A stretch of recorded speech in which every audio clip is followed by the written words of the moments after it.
তবে কিন্তু সম্ভব হবে আপনাদের এই স্বতঃস্ফূর্ত যে সহযোগিতা করছেন, সহযোগিতার জন্য আমি শেষ করছি। আমি আবারও আমাদের সমালোচকদেরকে ধন্যবাদ জানিয়ে আমি বক্তব্য শেষ করছি। সকলে ভালো থাকবেন।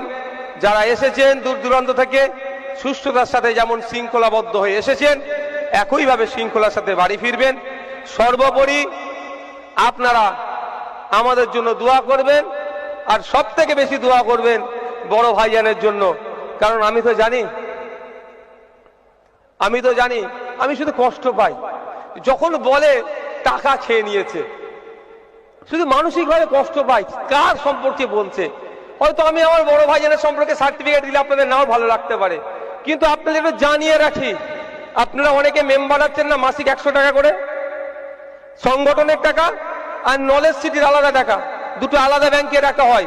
অনেক সময় ধরুন নলেজ সিটির কোনো ইম্পর্টেন্ট ব্যাপারের জন্য টাকার প্রয়োজন হয়ে যায়, হয়তো ওই চেকটাতে সই নাই নলেজ সিটির ব্যাংকের যে টাকা যে অ্যাকাউন্টে থাকে।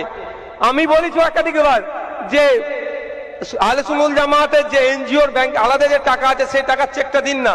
তিনি ওই টাকা পর্যন্ত খরচ করেননি। অর্থাৎ যে নিয়ে টাকা দিয়েছে সেই টাকা সেই খরচ করে, তার সম্পর্কে অনেকে করেন। তবে যত করবেন আল্লাহ পাক তার দরজা আরো বাড়াবে।